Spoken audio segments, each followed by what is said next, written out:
নমস্কার, আমি শ্রীরূপা। প্রাইম জলপাইগুড়িতে আপনাদের স্বাগত। দুর্গোৎসব ইতিমধ্যেই শেষ হয়ে গেছে, কিন্তু তার আবহ এখনো চলছে উত্তরবঙ্গে। আমরা দেখেছি দশমীর পরও ঠাকুর বিসর্জন হতে, আর সেটা দেখেছি আমরা দুর্গাপূজা কার্নিভালের মাধ্যমে। এ যেন অনেকটা শেষ হয়েও হইল না শেষ, এরকমই কিছুটা রেশ। আর সম্প্রতি তিস্তা নদীর পাড়ে চলছে মেলা, আর সেই মেলা মূলত চলছে দুর্গোৎসবকে কেন্দ্র করে। মহারাজ মেলা সার্বজনীন দুর্গাপূজা, এটি রংধামালির অত্যন্ত বিখ্যাত দুর্গাপূজা। আর এই দুর্গোৎসবকে ঘিরেই ভাসে রংধামালির বাসিন্দারা। এবছরও চলছে তাদের সেরকমই দুর্গাপূজা। মূলত লক্ষ্মী পূজার পরই এই দুর্গোৎসব তাদের শুরু হয়। আর এই দুর্গোৎসবকে কেন্দ্র করে বসে বিরাট মেলা। মেলায় বসে প্রায় কয়েকশো দোকান। শুধু স্থানীয় বাসিন্দারাই যে মেলায় ভিড় জমান তা কিন্তু নয়। এই মেলা দেখতে সেখানে উপস্থিত হন অগণিত দর্শনার্থী। চলে প্রচুর কেনাকাটা, কারণ বসে প্রচুর দোকানপাট। এই মেলাকে ঘিরে স্থানীয় বাসিন্দাদের উৎসাহ উদ্দীপনা থাকে চূড়ান্ত। সেই মেলার স্থানটিকে সুন্দরভাবে আলোকসজ্জা করে সাজানো হয়েছে। কারণ আমি যেটা ইতিপূর্বে বললাম, এই মেলা দেখতে শুধু যে স্থানীয় বাসিন্দারা ভিড় জমান তা নয়, সেখানে আসেন অগণিত বিপুল পরিমাণ দর্শনার্থী। আর প্রত্যেক বছরই এই মেলাকে ঘিরে তাদের প্রচুর উদ্দীপনা আমরা লক্ষ্য করে থাকি। এবছরও কিন্তু তার ব্যতিক্রম নয়। আর এই মুহূর্তে এই মেলাকে ঘিরেই আনন্দ উৎসাহে ভাসছে রংধামালির বাসিন্দারা।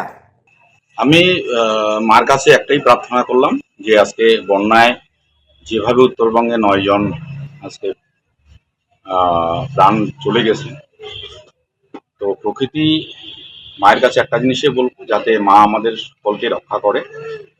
ফলে আমরা এখানে একটা পূজা করতেছি, মা যেন সবাইকে রক্ষা করে।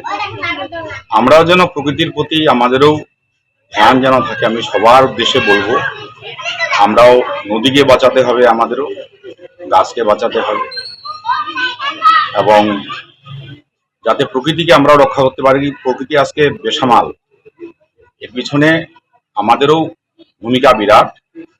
কারণ প্রকৃতির যদি প্রতি আমাদের শ্রদ্ধা না থাকে, প্রকৃতি প্রকৃতির মতন চলবে। যখনই দিশা পাবে না, তখনই কিন্তু চেষ্টা করবে ওনার পথে চলার জন্য, তখনই আমাদের ক্ষতি হবে।